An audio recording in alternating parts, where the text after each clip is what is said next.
Sebenarnya proses penunjukan Gibran sebagai calon wakil presiden di Koalisi Indonesia Maju ini sebenarnya adalah kemunduran bagi demokrasi internal banyak partai.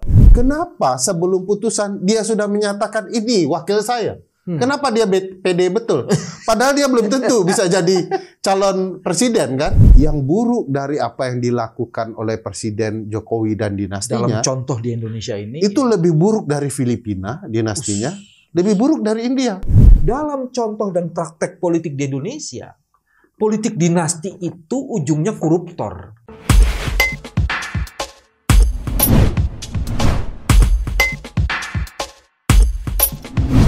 Bismillahirrahmanirrahim. Assalamualaikum warahmatullahi wabarakatuh.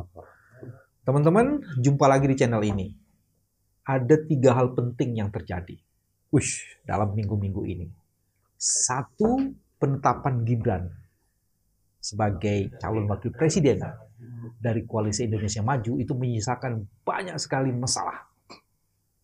2, relasi dan pola hubungan antara PDIP dan Gerindra atau kingmakernya antara Prabowo dan Ibu Mega itu juga jadi masalah. Dan poin yang ketiga, di mana posisi Pak Jokowi dalam pertarungan dan perseteruan itu. 3 hal ini akan dibahas oleh tamu saya yang akan menjaga kewarasan, Ferry Amsari.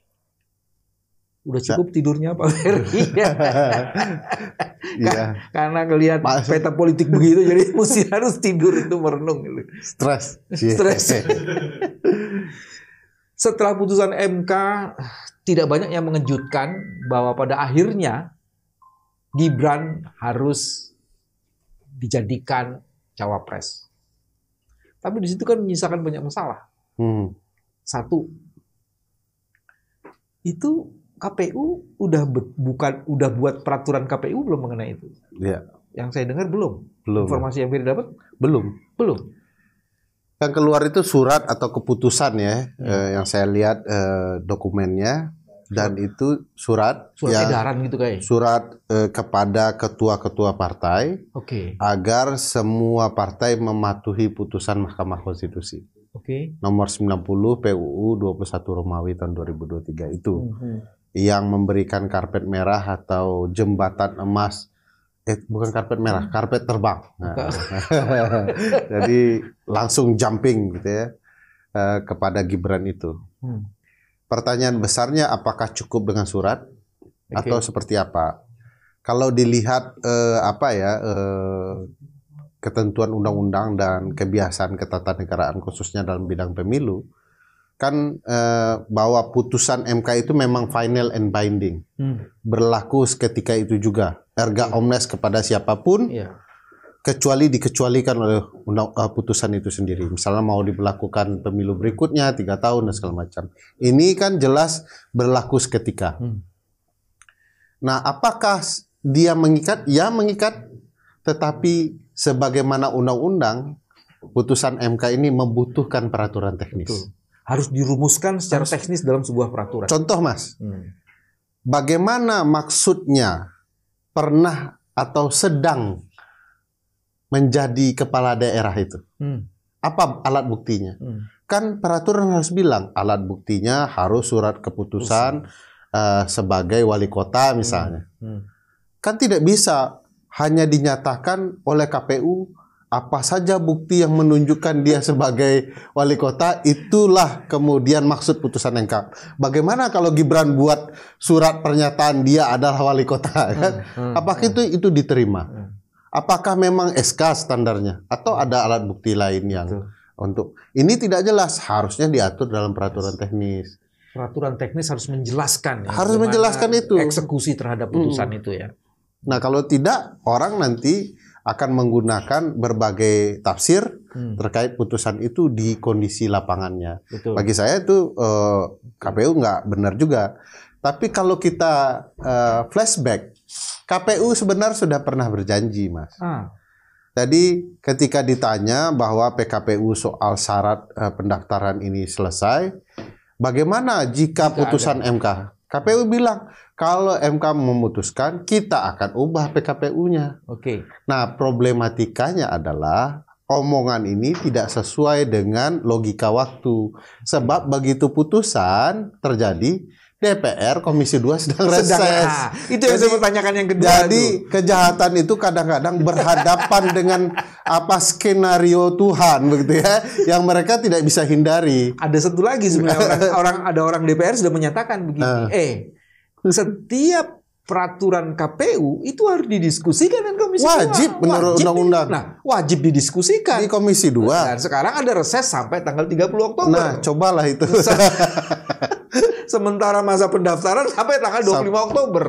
Jadi itu sebenarnya loopholes atau lubang yang bisa dipersoalkan oleh siapapun. Yes. Jadi kalau kemudian proses pendaftarannya tidak sah, ini kita tidak bicara putusannya sah atau tidak ya. Proses pendaftaran tidak sah, konsekuensinya keabsahan calon juga tidak sah. Iya dong. Nah, harus ke situ. Konsekuensinya suaranya juga tidak sah. Yes. Sebab pelanggaran proses administrasi berkonsekuensi kepada hasil. Nah, itu sebabnya diusulkan kepada lawyer 2 calon yang lain mulai mempersoalkan itu. Gitu dong. Sudah harus dibuat catatan ini prosesnya. Bukan hanya dibuat catatan, harus mulai mempersoalkan Betul. Semua kelemahan lawan adalah potensi kemenangan kita. Jadi gitu ya. tim lawyer dari tim lawyernya harus berpikir itu. Kalau ingin benar mengetahui ini, datanglah ke channel ini karena kita akan mengulik itu. Jangan lupa subscribe karena channel ini yang memberikan tahu kesempatan. Saya dengar juga sebenarnya sudah ada suara-suara dari partai tertentu, terutama PDIP yang mempermasalahkan ini. Yes, betul. Hanya KPU betul-betul harus bersiap. Konsekuensinya kan begini, kalau kemudian KPU tidak matang menjelaskan ini semacam alat bukti di persidangan. Yes. Apakah direspon, tidak direspon? Apa dasarnya KPU hanya merespon putusan MK dengan surat? Surat edaran pula yang saya dengar. Iya. Saya punya tuh apa namanya? Surat edarannya, surat KPU nomor 1145 /PL.01.4 SD 05 2023 17 Oktober. Kepada ketua partai-partai untuk mematuhi putusan MK kan isinya begitu ya. Nah, itu yang menarik di situ. Nah, terus kedua, Fer, ketika ditetapkan Gibran ini di dalam partai nih, di koalisi ini. Terus saya mendengar itu kan dimulai dari Partai Golkar. Ada fungsionaris Partai Golkar juga mempersoalkan. Loh, itu kan Rapim sudah menyatakan bahwa ini yang mesti dilakukan. Pak Erlangga itu sebagai sebagai ketua itu dia boleh menjabat presiden atau wakil presiden. Ini orang lain. Dan itu dalam rapat musyawarah kerja itu. Ada muncul lagi kayak gitu. Nanti gimana tuh? Ini isu ketatanegaraan juga tuh. Makanya sebenarnya proses penunjukan Gibran sebagai calon wakil presiden di koalisi Indonesia Maju ini sebenarnya adalah kemunduran bagi demokrasi internal banyak partai. Tidak sekedar PDIP yang rusak, Mas. Di PDIP itu kan ada mekanisme, walaupun menurut saya tidak terlalu demokratis ya, karena bergantung kepada ibu ya. Kita jangan bahas PDIP dulu nanti. Sekarang kita ini akan berlanjut ke partai. Mekanismenya semua kader PDIP yang mumpuni diterabas.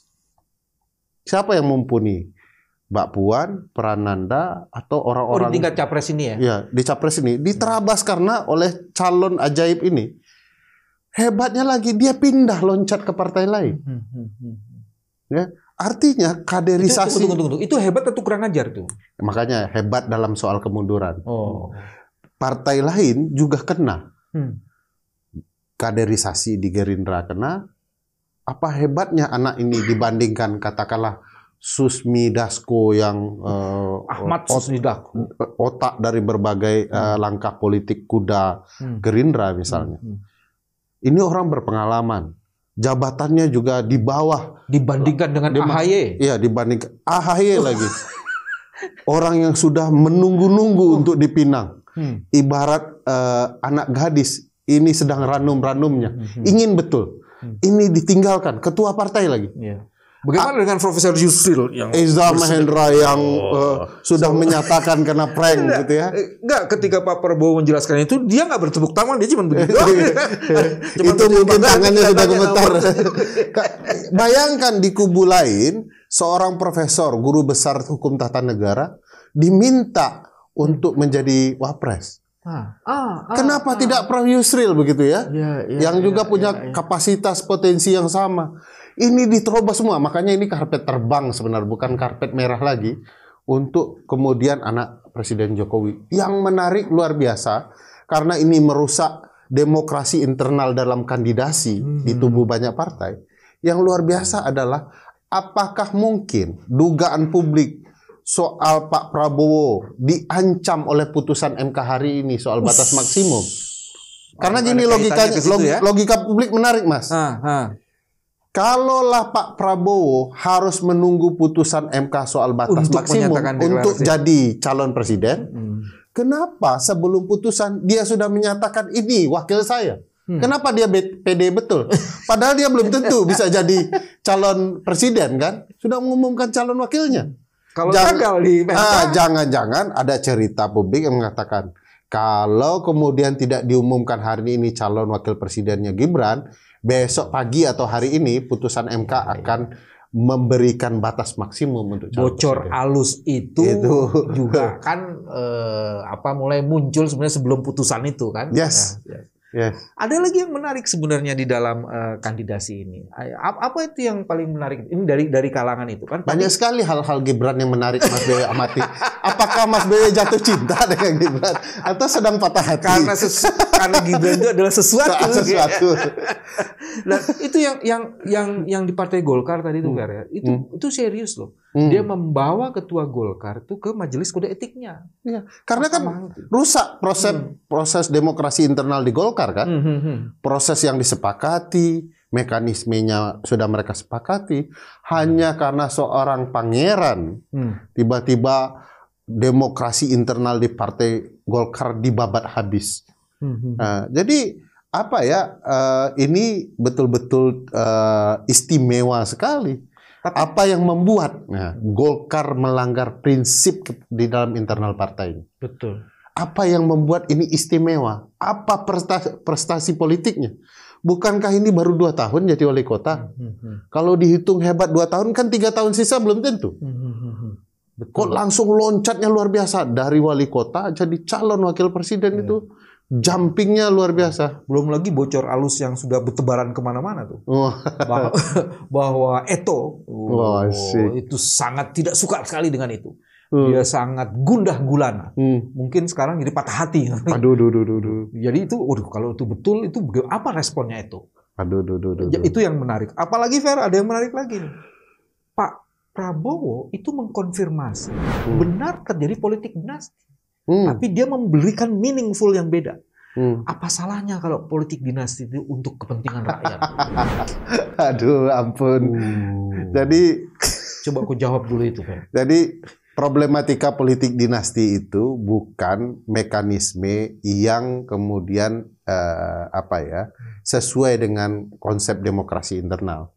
Boleh kok Mas, anak presiden jadi calon, boleh, tapi mekanismenya harus benar. Bagaimana adab di partai? Bagaimana demokrasi internalnya di partai? Bagaimana proses kandidasi? Dia lewati semua nggak?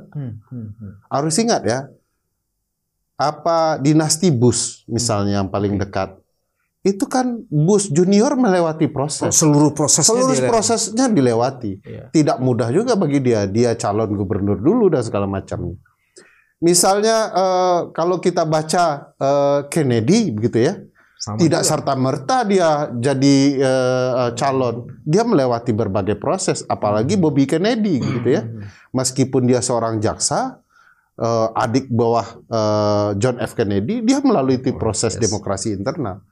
Nah, yang buruk dari apa yang dilakukan oleh Presiden Jokowi dan dinastinya, dalam contoh di Indonesia ini, itu lebih buruk dari Filipina dinastinya, lebih buruk dari India. Karena meskipun ada tangan-tangan politik tak tampak dalam menjunjung anak dan keluarganya, tapi mereka melalui fase-fase tertentu. Anak Duterte jadi pemimpin daerah yang cukup lama, cukup panjang. Mereka punya mekanisme di partai untuk menentukan dia bisa jadi calon wakil presiden. Marcos apalagi berpuluh-puluh tahun dia baru bisa mati. Bapaknya sudah tidak ada. Di India juga begitu. Rata-rata bapaknya tidak ada. Nehru ya. Nah ini bapaknya masih berkuasa, masih di dalam kekuasaan yang penuh, bisa menggantikan aparat, penyelenggara pemilu, penyelenggara pemerintah, dia masuk. Satu kata untuk ini apa? Keterlaluan. Kampret, keterlaluan banget. Padahal saya sudah sangat berupaya menyembunyikan kegundah-gulanaan saya, malah terwakilkan dengan saya merasa bijak tadi ya, keterlaluan. Hanya diwakilkan oleh lagu Rhoma Irama ya, terlalu gitu ya. Mari kita lanjutkan soal dinasti itu. Politik dinasti yang katanya untuk kemaslahatan rakyat. Dalam contoh dan praktek politik di Indonesia, politik dinasti itu ujungnya koruptor. Mari kita buka satu-satu ya. Dalam kasus Syaukani punya Rita, korupsi. Dalam kasus Alex Nurdin, itu juga anaknya Dodi kena korupsi, terlibat dua-duanya. Dalam kasus Sri Hartini yang suaminya Haryanto Wibowo di Klaten, korupsi juga. Dalam kasus Ati Suharti, itu ada di Cimahi, suaminya mantan kepala daerah di sana, Itoy Tokia, itu juga korupsi. Ya, konsep nepotisme itu ujungnya kan memang korupsi. Jadi ini kira-kira? Ini itu skala kecil menurut saya. Ini skala luar biasa besar. Bayangkan dalam meja makan keluarga, ada mantan presiden, ada anaknya wakil presiden, ada ketua Mahkamah Konstitusi, ada ketua partai. Apa yang mereka bagi di meja makannya? Kalau tidak soal bicara kekuasaan, kamu harus lakukan ini untuk kemudian melemahkan lawan ini. Bagi saya ini nepotisme nyata besar-besaran yang dilakukan oleh keluarga Jokowi tanpa menggunakan cara-cara yang patut. Jadi apakah bicara ujungnya korupsi? Jangankan ujungnya, sekarang saja sudah korupsi karena ada nepotisme di dalamnya. Korupsi sepanjang korupsi dalam konsep korumpere kan pembusukan. Kompere, ya betul. Ya. Bagi saya ini sudah busuk. Bagaimana mungkin sidang keluarganya semua dalam sidang? Bagaimana mungkin presiden sebagai tokoh partai tiba-tiba meminta anaknya untuk loncat ke partai yang lain? Ini sudah tidak cocok dalam adab kepartaian, demokrasi partai, tidak cocok dalam peradaban negara. Jadi Mas BW berharap apa? Mereka nepotisme, mereka akan bilang, mari kita sama-sama nak perbaiki negara ini. Tidak mungkin. Bukan hanya negara yang dihancurkan ya. Semua tempat makan pun dihancurkan. Tempat makannya akan penuh dengan pembagian kekuasaan. Bagi-bagi kekuasaan. Tempat makan pun dihancurkan. Jadi penyelesaian berbagai cerita ketatanegaraan besok akan ada di meja makan keluarga Jokowi. Bayangkan. Sekarang kita mesti loncat ke isu yang kedua. Waduh, sebelum isu ke Pak Jokowi kan isu dalam PDIP ini. Yes. Satu yang menarik gini. Kalau hari ini Gibran melakukan hal-hal seperti itu bukankah itu sudah diajarkan di PDIP? Ketika Gibran menjadi calon wali kota Solo, ada proses panjang yang sudah dilalui. Dan pada saat itu salah satu kandidatnya adalah Teguh. Tapi kandidat itu dihancurkan dan diruntuhkan.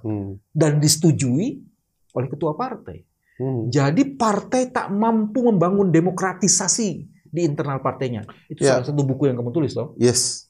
Itu jadi bayangkan orang sudah punya adab di partai dan hebatnya Pak Teguh kan masih setia di partai. Bayangkan lukanya itu. Orang yang kemudian tidak setia di partai malah diberikan jalan cepat. Sementara beliau sendiri yang setia di partai tidak menikmati proses yang dinikmati oleh dan Gibran. Itu akibat keputusan partai. Itu akibat keputusan partai. Dan partai, Mas, harus dicatat, tidak tegas menghadapi dinasti Jokowi. Coba bayangkan Budiman Sujatmiko. Baru dekat-dekat doang ganti jaket langsung dipecat. Ini Gibran sama sudah dicalonkan, sudah diumumkan, belum ada. Jokowi, kalau saya punya partai seperti Bu Mega ini, partai besar ya, tiba-tiba ada seorang ayah memberikan karpet merah untuk anaknya, dan dia merupakan anggota partai, itu bukan karpet merah yang diberikan. Karpet terbang.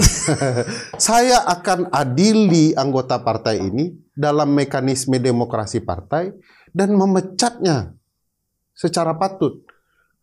Tidak terhormat dan memberhentikan Joko Widodo sebagai anggota partai. Itu lebih baik bagi partai PDIP. Tindakannya udah insubordinasi. Oh, ini sudah luar biasa. Ini bahkan menurut saya memalukan partai terbesar di Indonesia ketika menghadapi kadernya sendiri yang bernama Joko Widodo dan anak-anaknya. Lihat apa namanya percakapan di media. Ketika Gibran ditanya, netizen memang ajaib hebat. Ketika Gibran ditanya, saya sudah bicara dengan Mbak Puan, saya sudah bicara dengan ketua tim pemenangannya itu Pak Arsyad.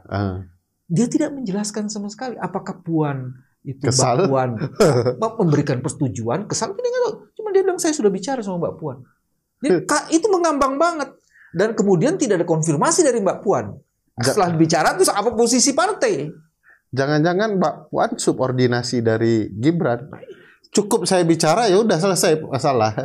Jadi seolah-olah tidak ada mekanisme partai. Jadi betul. Sekarang ada pertanyaan juga nih. Apakah anggota partai dari A, dari PDI ini, ya, dia belum keluar dari partainya, terus diambil oleh Gerindra, ini dari sisi tata cara, adab dan macam itu bermasalah. Walaupun Pak Prabowo bilang dia ingin ketemu dengan Mbak Mega, tapi dia udah ambil dulu nih orangnya baru ketemu dengan Mbak Mega. Jadi ini adab seperti ini atau tata caranya kita nggak tahu. Satu lagi sebenarnya orang ini masih menjadi anggota dewan PDIP atau tidak? Itu kan pertanyaan-pertanyaan yang muncul. Jangankan di partai, di persepak bolaan, ini karena saya suka ya, tidak boleh mengambil pemain yang non bebas transfer di tengah jalan.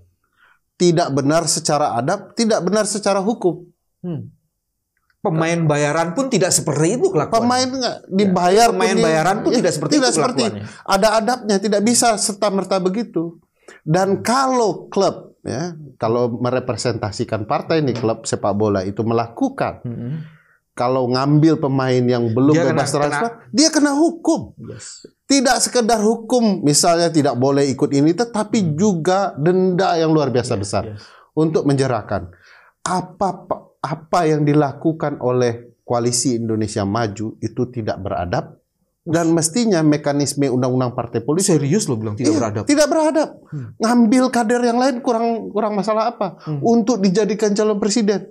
Harusnya kalau memang ingin juga sama Mas Gibran, kan bilangnya begini, Mas keluar dulu dari partai, umumkan, baru nanti kita ambil. Jadi kayak pemain sepak bola, lepas dulu dari relasi kontrak dengan klub, setelah kosong baru diambil. Itu cara yang mulia, yang lebih baik. Bran, lo mau nggak pindah ke tempat gue? Gitu. Dan ini Real Madrid membutuhkan nih pemain gelandang serang gitu ya. Tetapi itu tidak dilakukan.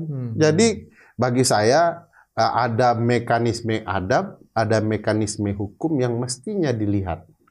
Oke, jadi itu kan dari posisinya Pak Prabowo, Gerindra atau Koalisi Indonesia Maju. Tapi bagaimana dengan posisinya PDIP?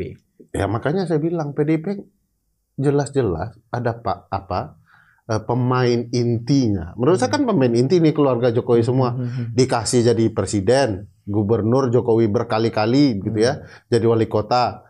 Lalu anaknya dijadikan wali kota, melanggar konsep demokrasi internal, terabas. Begitupun yang di Medan. Di Medan wali kota. Nah pertanyaan, kok tidak memberikan sanksi yang tegas kepada anggota? Bahkan harusnya ini digugat dong. Apa yang telah diberikan oleh partai selama ini, itu kan menguntungkan keluarga Jokowi. Lakukanlah ruang-ruang keperdataan atau hal yang kemudian patut. Misalnya dia gugat administrasi. Tidak boleh tuh partai lain ambil, dipetunkan sama dia bahwa proses ini melanggar proses administrasi di partai. Jadi artinya tim hukumnya TPN bisa menggunakan gugatan administrasi untuk mempersoalkan itu. Kreatif dong. Ya masa dibiarkan aja lawan menikmati ya apa-apa yang sudah ditanam partai. Harus ada kreativitas dalam berhukum. Tapi teman-teman di PDIP itu luar biasa, Fer. Ada kalimat gini, kami ini dibimbing oleh etika dan moral. Yes. Oke. Terus? Pada saat Mas Gibran sudah ditawar-tawar, dia bilang, kami percaya Mas Gibran. Sekarang, lu masih percaya cuy? Sudah jelas-jelas begitu ya. Terus apa betul tetap ingin dibimbing oleh nilai-nilai moral dan etika? Itu gimana? Padahal ada celah hukum tadi bisa mempersoalkan. Banyak celah hukum yang bisa dipersoalkan. Dan ini juga pembelajaran bagi kader partai. Jangan mentang-mentang Anda keluarga berkuasa, lalu partai dipermainkan saja. Jadi harus ada cara juga mengejar kelemahan lawan untuk kemudian mereka tertib kepada konsep kepartaian yang ada. Ini yang menarik dalam posisi ini sebelum kita ngomongin Pak Jokowinya ya, yang telah memberi restu, nanti kita kulik nih. Ada bagian yang terakhir di poin kedua ini, Fed. Para pemuja Pak Jokowi tiba-tiba itu beralih ya, mempersoalkan Pak Jokowi. Itu ada di situ ada Densi, ada Butet, Die Hard, ada Rudy Kamiri, ada Eko Kuntadi. Itu seluruh die hard itu kok tiba-tiba ini beralih pada sesembahan awalnya gitu. Ya, super die hard seperti ini.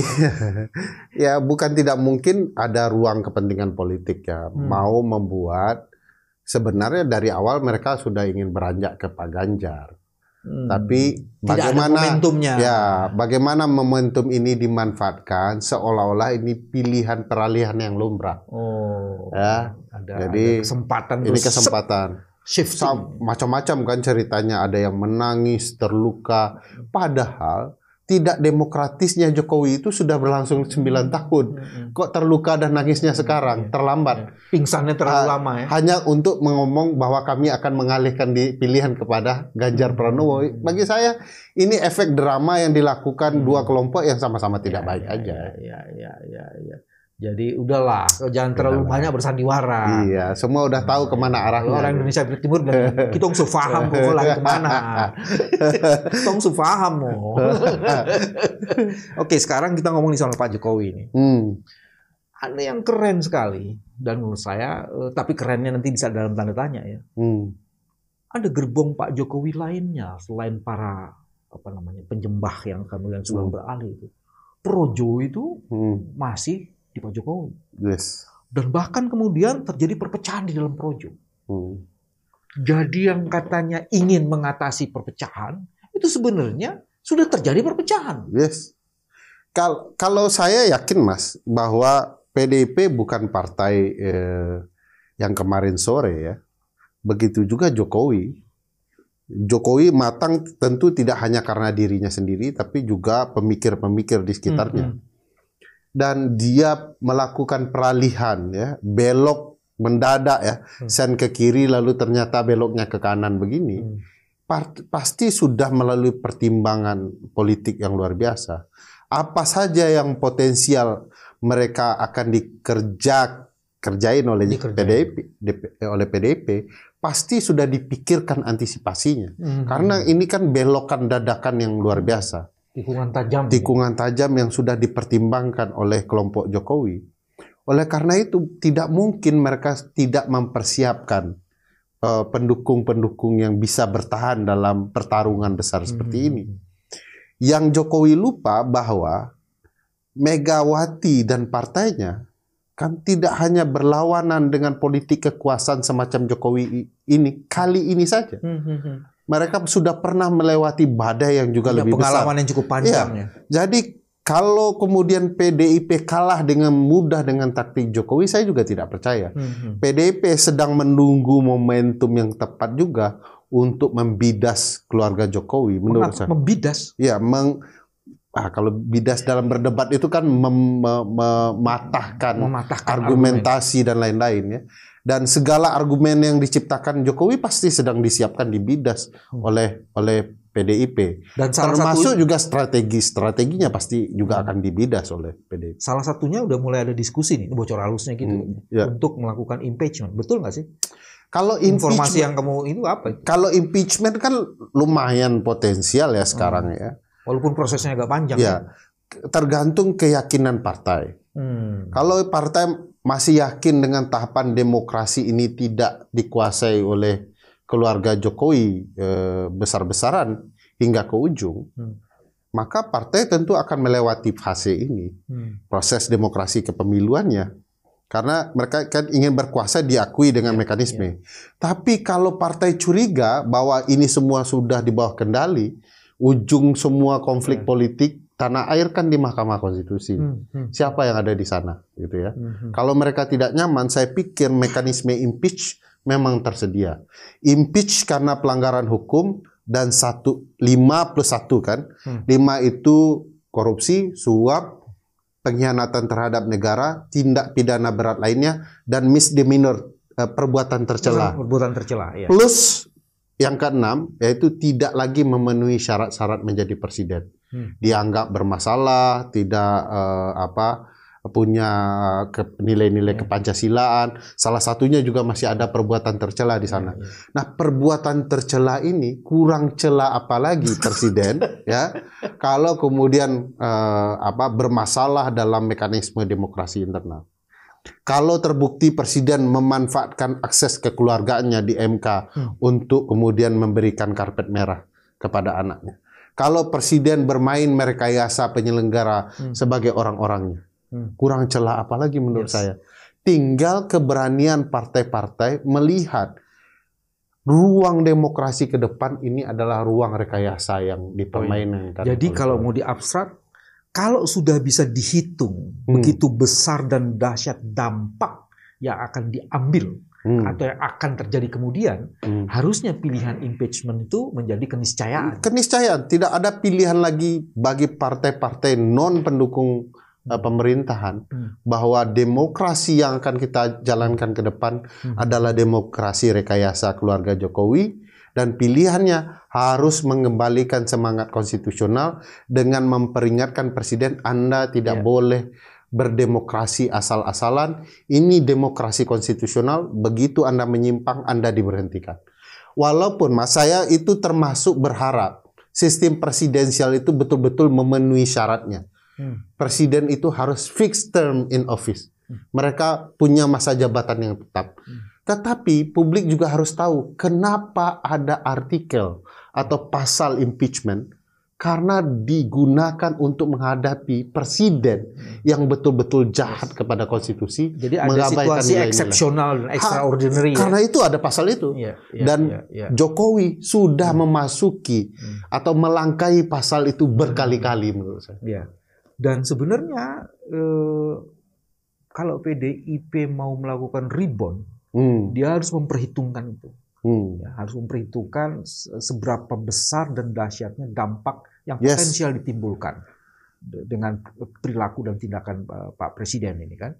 Karena Mas BW menggunakan bahasa rebound, saya teringat satu ucapan penting dari ahlinya atau Raja Rebound di Chicago Bulls. Namanya Dennis Rodman. Oh, bukan itu ya, Jordan bukan. Jordan bukan. Okay. Raja Rebound itu adalah Dennis Rodman. Filosofi dia dalam memenangkan rebound adalah memastikan dia memposisikan bola di tempat yang aman dari jangkauannya. Dari jangkauan lawannya. Jadi begitu bola direbut itu dia harus posisikan bola itu ke jangkauan dia. Jadi dia pukul sehingga dia bisa rebut. Jadi tidak berebut di saat semua lawan bisa ngambil bola dengan sama. Dan PDIP harus berpolitik seperti itu. Jadi pastikan rebound ini menguntungkan partainya dan Pak Jokowi kalah. Kalau kemudian berebut di tengah, jangan sampai bola rebound itu malah untuk Pak Jokowi. Jadi artinya dia perlu menghitung atau membuat momentum. Betul. Karena disitulah poin rebound itu terjadi. Jadi PDIP dengarkanlah Dennis Rodman dan Bambang Wijayanto yang coba menjelaskan taktis. Tapi saya berpikir PDIP bukanlah partai kemarin sore. Mereka tahu mekanisme ini. Bukan tidak mungkin mereka paham betul senjata apa yang sedang dipakai Pak Jokowi membidik mereka. Sehingga mereka tidak ada pilihan dan membiarkan kadernya masuk. Ini juga mereka sedang menunggu momentum yang tepat untuk menunjukkan taji partainya ke Jokowi. Walaupun PDIP sebenarnya sudah mulai memberikan revans ya. Misalnya ketika diusulkan Pak Jokowi dengan timnya diduga mengusulkan 3 periode, dilawan. Betul. Perpanjangan dilawan. Pada saat itu juga ada